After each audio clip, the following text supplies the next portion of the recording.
ከ8 ዓመት በላይ የፕሮግራሙን ተወዳጅነት ከነበረበት ቅንጣት ያክል ሳያጓድል ሲመራ የነበረው ተወዳጁ ነፃነት ወርቅነህ ሕይወቱ ካለፈ በኋላ 4 እጩዎች ተክተው እንዲመሩ ተመርጠዋል። እነዚህ ለእጩነት የቀረቡ አልጋ ወራሾች እነማን ናቸው? በእጩነት ከተመረጡት መካከልም በፍጹም አንቀርብም ያሉም አሉ። ለመቅረብ ያልፈቀዱትስ እነማን ናቸው? ለምንድንስ ነው? የቤተሰብ ጨዋታን አስመልክቶ በርካታ ሀሳቦች ኢቢኤስ ቲቪ ላይ ሲሰነዘሩ ሰንብተዋል። የተሰነዘሩ ሀሳቦች ምንድን ናቸው የሚለውን እንነግራችኋለን። ሰላም እንደምን ቆያችሁልን? በሀገር ውስጥም በውጭም የምትገኙ ቤተሰቦቻችን እኛን ተቀዳሚ ምርጫችሁ ስላደረጋችሁን እናመሰግናለን። ቪዲዮውን ላይክ በማድረግ እየጀመራችሁ ሼር፣ ሰብስክራይብ በማድረግም የዘወትር ቤተሰብ እየሆናችሁ የለቀቅናቸው ቪዲዮዎች በቀጥታ እንዲደርሳችሁ የደወል ምልክቷን በመጫን አብራችሁን እስከ ፍጻሜው ዝለቁ። ነፃነት ወርቅነህ የቤተሰብ ጨዋታ። ኢቢኤስ ነፃነት ወርቅነህ የማይነጣጠሉ የአንድ ሳንቲም ገጽታዎች ናቸው። ጨዋታ አዋቂ፣ ደግ፣ የዋህ፣ ሩህሩህ፣ ፈላስፋ የተዘረዘሩት ጉዳዮች ሁሉ መገለጫው የሆነው ነፃነት ወርቅነህ እነሆ ጊዜው ነጎደና ሕይወቱ ካለፈ ከ5 ቀናት በላይ ተቆጠሩ። የታላቁ ንጉሥ አጼ ምኒልክ ሚስት የሆኑት እቴጌ ጣይቱ ነበር ለካ እንደዚህ ቅርብ ነው ሲሉ ተናገሩ። አንድ ወቅት እንደ ሩቅ ጊዜ መናገር ከጀመርን ቀናቶች ተቆጠሩ። የእረፍቱ ዜና ከተሰማበት ጊዜ ጀምሮ እስካሁኗ ሰዓት ድረስ ብዙሃኖች ለማመን ቢከብዳቸውም ጉዳዩ ግን እሙን ከሆነ ሰንበትበት አለ። ታዲያም በቤተሰብ ጨዋታ ላይ ሊተካ በሚችለው ሰው አማካኝነት በርካቶች በኢቢኤስ ላይ የተለያዩ ትችቶችን እያሰሙ ይገኛሉ። ነፃነት ወርቅነህ ሕይወቱ ካለፈ ወር እንኳን ሳይሆነው ወሩ ይቀርና ሳምንት እንኳን ሳይሞላው ለእጩነት የሚሆኑ ፕሮግራም አቅራቢዎችን መምረጡ እጅግ አሳፋሪ የሆነ ተግባር ነው። እንዴት ለ8 ዓመታት ያክል ልክ እንደ ቤቱ ቆጥሮ ያገለገላቸውን ነፂን ለክብሩ ሳይጨነቁ ለሕይወቱ ህልፈት ትንሽ እንኳን ቦታ ሳይሰጡት በዚህ ልክ ሆዳምነት መሆን እጅግ አሳፋሪ ተግባር ነው ሲሉ ትችታቸውን እያሰሙ ይገኛሉ። ታዲያም የቤተሰብ ጨዋታን ያለ ነፂ ማሰብ የከበዳቸው አድናቂዎቹ የቤተሰብ ጨዋታ ከዚህ በኋላ ለነፃነት ወርቅነህ ክብር ሲባል በክብር ለመታሰቢያነት ሊቀመጥ ይገባል።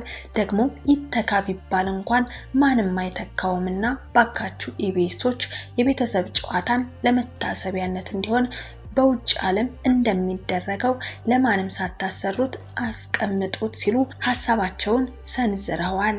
ሌሎቹ ደግሞ የለም የቤተሰብ ጨዋታ የሚለው ቀርቶ የነፃነት ጨዋታ የሚል መጠሪያ ይሰጠውና ፕሮግራሙ ሲተላለፍ ነፃነት ስሙ እየተነሳ ክብሩ እየተገለጸ ሲታወስ ይኖር ሲሉ ተናግረዋል።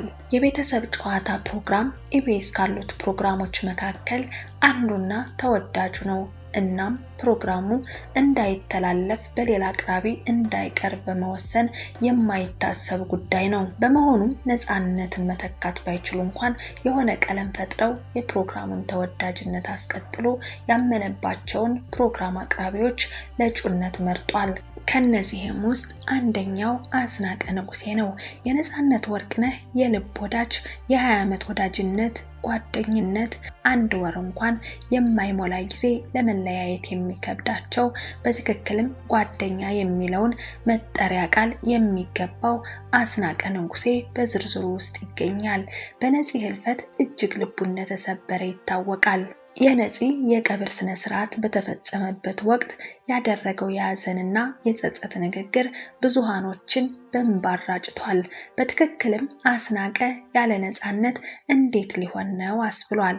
አስናቀ ለነፃነት ጓደኛ ብቻ ሳይሆን የሙያ ባልደረባ አጋርም ጭምር ነው። በኪነ ጥበቡ ዓለም ውስጥ አብረው ለረጅም ጊዜም ተጉዘዋል። ከትወና ባሻገር የፊልሞች ፕሮዲውሰርም ጭምር ነው። ታዲያ አስናቀ ነፃነትን እንዲተካ በእጩነት ያካተተው የነፃነት ወርቅነህ የቅርብ ጓደኛ ስለሆነና ፕሮዲውሰር ስለሆነ ብቻ አይደለም። አስናቀ ልክ እንደ ነፃነት ጨዋታ የሚያውቅ፣ በቃላቶች መጫወት የሚችል፣ በቀላሉም ቀልድን ለመፍጠር ከነፃነት የወረሰው የማንበብና ነገሮችን እንዳመጣጣቸው ፈጣን ምላሽ የመስጠት ችሎታንም ያዳበረ ሰው መሆኑ የበለጠ ተመራጭ ያደርገዋል። ምናልባትም ትክክለኛ ምርጫ ሳይሆን አልቀረም። ነገር ግን ጉዳዩን አስቸጋሪ የሚያደርገው ሌላ ነገር አለ። አስናቀ ይህንን ኃላፊነት መቀበል እንደማይፈልግ አሳውቋል። ምክንያቱ ደግሞ ለነፂ የተለየ ክብርና መውደድ መኖሩ ነው። በዛ ላይ ነፃነት ይሰራ በነበረበት ስቱዲዮ ላይ መቆም ስሜቱን ሊረብሸውና እንዳይረሳ ሊያደርገው ስለሚችል ኃላፊነቱን እንደማይቀበል ውሳኔውን አሳውቋል። ሌላኛው እጩ እሸቱ መለሰ ነው። የቤተሰብ ጨዋታ ከተጀመረበት ጊዜ ጀምሮ ፕሮግራሙ በሁለት ሰዎች ብቻ የተመራ ሲሆን ለተወሰነ ጊዜም ቢሆን እሸቱ መለሰ ቦታውን ተክቶ ሰርቷል። ለዚህ ቦታና ስቱዲዮ አዲስ አይደለም። እሸቱ ነፃነትን ተክቶ ይሰራ በነበረበት ወቅት ላይ ከፍተኛ የሆነ ተጽዕኖ ተፈጥሮበት እንደነበር ተናግሯል። የቤተሰብ ጨዋታ በእያንዳንዱ ቤተሰብ ውስጥ ገብቷል። ነፃነትን ሁሉም ተቀብለውታል። ፕሮግራሙን በሚያስደንቅ መልኩ ሰቅሎታል። በተለይም ህዝቡ መጀመሪያ አካባቢ ነፃነት ይመለስ እያሉ ቅሬታቸውን ማሰማታቸው በጣም ረብሾ ነበር ሲል እሸቱ ይናገራል። በዚህም እሸቱ የተመልካችን ቀልብ ለመያዝ በማሰብ በፕሮግራሙ መጨረሻ ላይ የኦዲየንስን ቀልብ ለመያዝ ሲል የሀገር ፍቅርን የሚገልጹ ግጥሞች ሲያስተላልፍ ነበር። በአሁኑ ሰዓት የራሱን የዩቲዩብ ቻናል በመክፈት በወር ውስጥ ከ1 ሚሊዮን ብር በላይ ከማስታወቂያ ውጭ ማለት ነው በዩቲዩብ ብቻ ጠቀም ያለ ገንዘብ ወደ ካዝናው ያስገባል። ታዲያ እሸቱ ይህንን ያክል ገንዘብ በዩቲዩብ በማግኘቱ ኢቢኤስ ቲቪ ላይ የቤተሰብ ጨዋታን ፕሮግራም በ50 እና በ60 ሺህ ክፍያ ይመራል ለማለት ይከብዳል። ህዝቡ ያለውን ስሜት በደንብ መረዳት ስለሚችል በዚህ የኃላፊነት ፍራቻ ምክንያት ራሱን ከዚህ ገሸሽ እንደሚያደርግ እሙን ነው። ከዚህ ቀደም ነፂን ይቀበለው በነበረው ልክ እሸቱን ኦዲየንስ እንደማይቀበለውና እየተሰለቸ እንደመጣም ይታወቃል። ሌላኛው እጩ ሰመረ ባሪያው ነው። ይህ ከተጠቀሱት 4 እጩዎች መካከል አንዱ ሰመረ ባሪያው ነው። ሰመረ ባሪያው ካነጋገራቸው ፍጥነት እንዲሁም የፊት ቀለማቸው ከነፂ ጋር በመመሳሰሉ በትንሹም ቢሆን ቀረብ ይላል። እንደ ባህሪም ከታየ ምናልባትም የሚገልጹበት መንገድ ከተለያየ እንጂ ሁለቱም በማህበራዊ ህይወት ላይ በባህል ጠንከር ያለ አስተሳሰብና እውነትን የመሞገት ብሂል አላቸው። ሰመረ ባሪያው ከጄቲቪ ጀምሮ አሁን እስካለበት ኤንቢሲ ድረስ የሳምንቱ ጨዋታ በሚል ርዕስ በወቅቱ የተፈጠሩ ከባህልና ማንነት እንዲሁም ከማህበረሰቡ ያፈነገጡ ጉዳዮችን በሳቅ እያዋዛ በራሱ ሀሳብ ያንጸባርቃል። የሚወዱትንም የሚጠሉትን ወዳጆች አፍርቷል። በተለይም እንደሚታወቀው በቅርቡ ከአዶናይ ጋር በተያያዘ መልኩ ስላነሳው ሀሳብ መነጋገሪያ ሆኖ ሰነባብቷል። ሰመረ ባሪያው ፈጣን ምላሾቹ አንባቢ መሆኑና ረጅም ዓመት የሚዲያ ልምድ መኖሩ ፕሮግራሙን ለመምራት ጉልበት እንደሚሆነው ይነገራል። በትክክልም እድሉ ከተሰጠው ፕሮግራሙን ለመምራት ፈቃደኛ እንደሆነ ይናገራል። ሌላኛው እጩ ተወዳዳሪ በበስንቱ ድራማ በአስደናቂ የትወና ብቃቱ የምናውቀው አለማየሁ ታደሰ ነው። በቲያትርና በፊልም የራሱን አሻራ ለማሳረፍ የቻለ ሲሆን ለኢቢኤስ ቲቪም አዲስ አይደለም። በብዙዎች ዘንድ አድናቆትንና ተወዳጅነትን ባተረፈበት በስንቱ ድራማ ከኢቢኤስ ጋር ያለውን ወዳጅነት በደንብ አጠናክሯል። አሌክስ ከጽሁፍና ከትወና ባሻገር የቤተሰብ ጨዋታን ሊመጥን የሚችል ሌሎች ተሰጥኦዎችም አሉት። በባህሪው ከሰዎች ጋር በቀላሉ መግባባት ይችላል። ቀልድና ጨዋታ ይፈጥራል። አማርኛን በፈጣን ምላሽ ይጠበብበታል።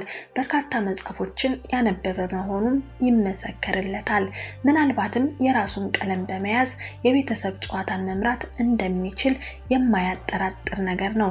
ነገር ግን አለማየሁ ታደሰ ይህንን ፕሮግራም ለመምራት ይቀበለዋል ወይ ለማለት አያስደፍርም። ምክንያቱም ደግሞ በአሁኑ ሰዓት በቃና ቲቪ በጥሩ ክፍያ ቀጠሮ የሚል ፕሮግራምን ከመስከረም አበራ ጋር ተጣምሮ በመስራት ላይ ይገኛል። እናም ኢቢኤስ ስለፈለገው ብቻ ጨዋታው ፈረሰ፣ ዳቦ ተቆረሰ ብሎ ቃናን እንደ ቀልድ ሊለቅ ይችላል ወይ ብሎ ማሰብ ይከብዳል። የቤተሰብ ጨዋታ በብዙዎች ዘንድ የሚታወቅ ትልቅ ፕሮግራም ስለሆነ የትኛውም ታዋቂ ሰው ቢመጣ እንኳን ነፂን ሊተኩት አይችሉም። ከአሁን በፊት በየትኛውም ያልታወቀ ሰው በትልቅ ተሰጥኦ በፈተናና አቅምን በሚፈትን ጥያቄ ያሳለፈው ኢቢኤሶች አዲስ ሰው ማምጣት አለባቸው። ምክንያቱም ሌላ ታዋቂ ሰው ከመጣ ባህሪውን ከዚህ በፊት የሰራውን ነፃነትንና የነፃነትን ስራዎች ለማወዳደር የሚሰራውንም ህዝብንም በመረበሽ ፕሮግራሙን ተቀባይነት ይነፍጋል።